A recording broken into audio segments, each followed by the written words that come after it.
झनक होगी अनिरुद्ध के अब आमने सामने, वहीं दूसरी तरफ गांव वाले से बचाएगी अनिरुद्ध को झनक। जी हां दोस्तों, हम बात कर रहे हैं स्टार प्लस के शो झनक की। तो दोस्तों, आगे बढ़ने से पहले अगर आप इस चैनल पर नए हैं तो इसे सब्सक्राइब कर दीजिए, साथ ही बेल आइकन दबाना ना भूलें। वीडियो अच्छा लगे तो इसे लाइक ज़रूर कीजिएगा। चलिए आगे बढ़ते हैं दोस्तों। जहाँ तक हम देख रहे हैं कि झनक सीरियल में आपने देखा कि अप्पू बहुत अच्छा गाना गाती है। अप्पू की गाना से अनिरुद्ध को झनक की याद आती है। अब दूसरी तरफ झनक सोच रही होती है कि 5 साल में सब कुछ बदल गया होगा, सर जी भी बदल गए होंगे, लेकिन मुझे मून की चिंता हो रही है। मुझे सर जी को उनकी बेटी दे देनी चाहिए, पर मैं मून के बगैर नहीं रह सकती। सभी पराशर आता है और बोलता है, तुम अपने परिवार वालों के बारे में सोच रही हो।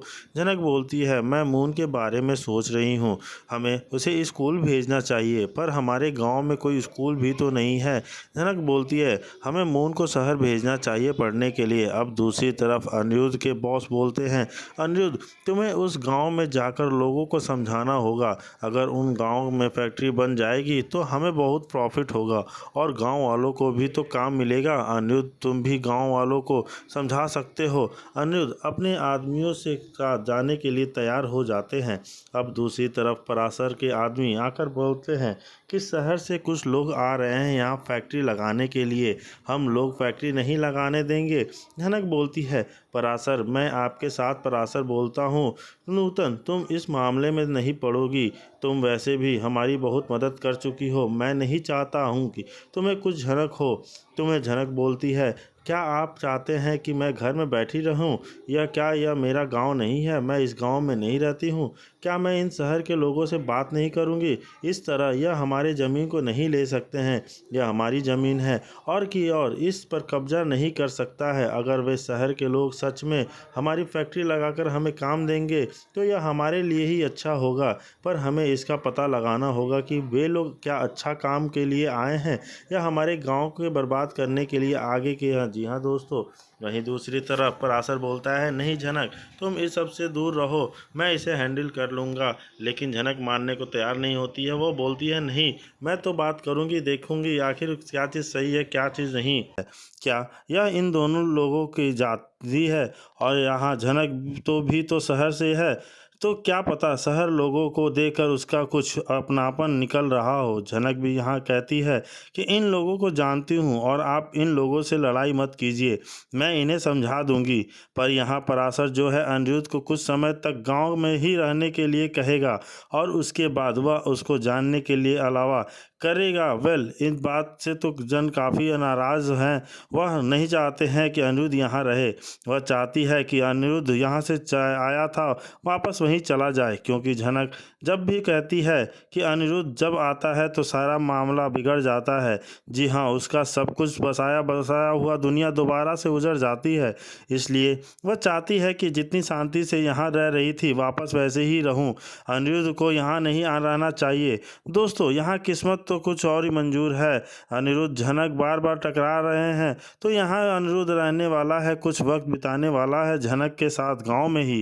झनक को तो ऑलरेडी इस अवतार में देखकर वह भी नूतन नाम सुनकर काफ़ी ज़्यादा हैरान हो तो है ही, और लेकिन उसके साथ साथ उसे और भी सारे सरप्राइज़ मिलने वाले हैं। जी हाँ, जब वह देखेगा कि झनक के पास एक छोटी सी बच्ची है और उस बच्ची का नाम मून है, तो यह यहाँ पर जब वह अपनी माँ को अम्मा अम्मा कह के बुलाएगी तो अनिरुद्ध काफ़ी शॉक्ड हो जाएगा कि झनक आगे बढ़ चुकी है।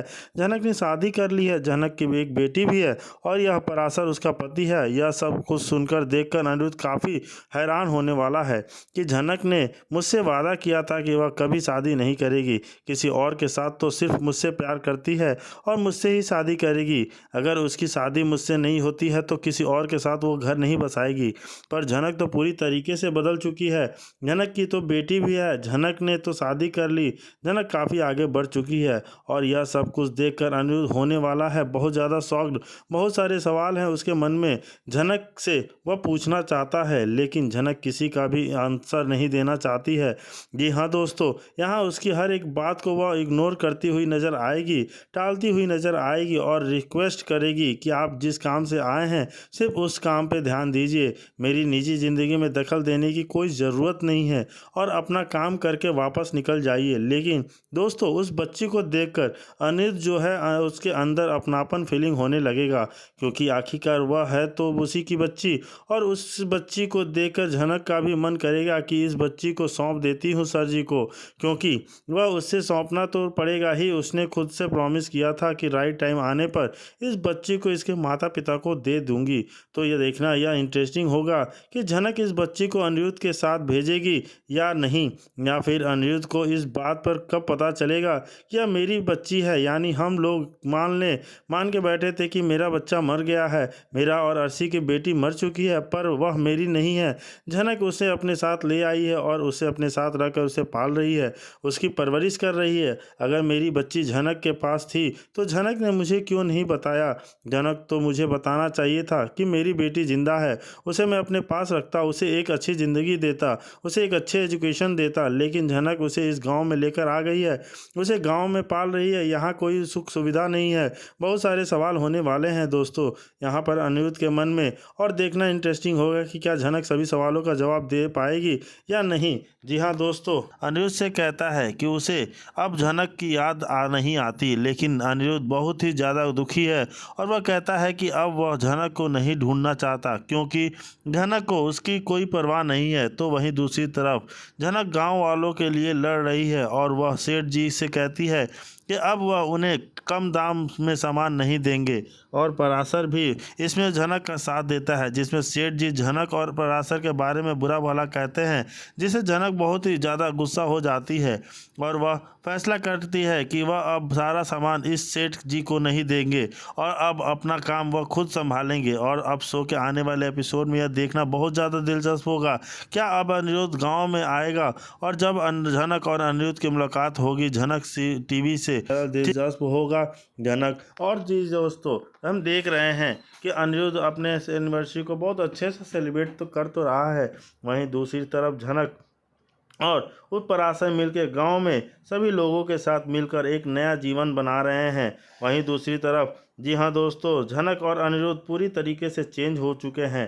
झनक में आया 5 साल का लीप, बदल जा झनक अंदाज। जी हाँ दोस्तों, झनक के आज के नए एपिसोड में हमें देखने को मिला झनक में 5 साल का लीप आ गया है और झनक गांव में सभी को काम सिखा रही है, सभी को आगे बढ़ने के हेल्प करती है और सभी झनक से बहुत ही ज़्यादा खुश हैं और सभी ने झनक को अपना लिया है और सभी झनक को धन्यवाद कहते हैं कि उसकी मदद से यह गाँव आगे बढ़ रहा है। और सभी झनक को रिक्वेस्ट करते हैं कि वह डांस करे और झनक उनकी बात मानकर गांव के सभी के सामने डांस कर रही है और वह गांव में बहुत ही ज़्यादा खुश है और वह बहुत ही अच्छे से अपना डांस करती है। और अनिरुद्ध और अर्शी की बेटी भी अब बड़ी हो गई है और पराशर उसका ध्यान रख रहा है, जिसे देख झनक बहुत ही ज़्यादा खुश हो जाती है। और पराशर आकर गांव वालों को बताता है कि जल्द ही शहर से एक आदमी आने वाला है जो इस गांव में फैक्ट्री खोलना चाहता है, लेकिन पराशर ऐसा नहीं होने देगा। लेकिन झनक उन्हें समझाने की कोशिश करती है कि फैक्ट्री खुल जाने से गांव वालों को बहुत काम मिलेगा और उसमें उन्हीं का फ़ायदा है। लेकिन पराशर नहीं मानता है और वह झनक को इन सब से दखल देने से मना कर देता है। और अब शो के आने वाले एपिसोड में झनक और अनिरुद्ध फिर से मुलाकात होगी और आगे झनक और अनिरुद्ध की लाइफ में क्या होता है। वहीं दूसरी तरफ का दिल घबराने लग गया, एक अनजानी आशंका उसे कचोटने लगी कि आखिर सिद्धार्थ ऐसा क्यों कर रहा है उसकी तरफ। जी हाँ दोस्तों, सिद्धार्थ ने कहा कि उसे ज़रूरी काम से बाहर जाना है तो अर्शी का शक और गहरा हो गया। उसने पहले कभी सिद्धार्थ को इतना बेचैन नहीं देखा था। उसके मन में एक अजीब सी बेचैनी हुई और उसने फैसला कर लिया कि वह आज सिद्धार्थ का पीछा करेगी। अर्शी दबे कदमों से घर से निकली और छुपते छुपाते सिद्धार्थ की गाड़ी के पीछे चलने लगी। रात की खामोशी में सिर्फ गाड़ियों की आवाज़ और अर्शी के धड़कते दिल की धक-धक सुनाई दे रही थी। सिद्धार्थ गाड़ी एक आलीशान बंगले के सामने रुकी। अर्शी दूर से देख रही थी, उसका दिल किसी अनहोनी का आशंका से कांप रहा था। सिद्धार्थ गाड़ी से उतरा और बंगले के अंदर चला गया। कुछ देर बाद बंगले की रोशनी में अर्शी के एक और औरत को देखा जो दौड़कर सिद्धार्थ से गले लग गई। वह औरत बेहद खूबसूरत और शांत स्वभाव की लग रही थी। अर्शी की आंखों में आंसू आ गए। उसे लगा जैसे किसी ने उसके पैरों तले जमीन खिसक ली हो। शुरुआत में अर्शी को लगा कि सिद्धार्थ का किसी और के साथ अफेयर चल रहा है, लेकिन जब वह दबे कदमों से बंगलों के करीब पहुंची और उनकी बातें सुनने लगी तो उसे एक ऐसा सच पता चला जिसे उसकी पूरी दुनिया हिला कर रख दी। वह औरत कोई और नहीं बल्कि सिद्धार्थ की पत्नी थी। अर्शी के कानों पर विश्वास नहीं हो रहा था। सिद्धार्थ पहले से शादीशुदा था और उसने उससे झूठ बोलकर उससे भावनाओं के साथ खेला था। अर्शी को याद आया सिद्धार्थ का अजीब व्यवहार, उसकी रातों की गैर मौजूदगी, उसके रहस्यमयी फ़ोन कॉल्स, सब कुछ अब एक भयानक सच्चाई की ओर इशारा कर रहा था। अर्शी का दिल टूट गया। प्यार और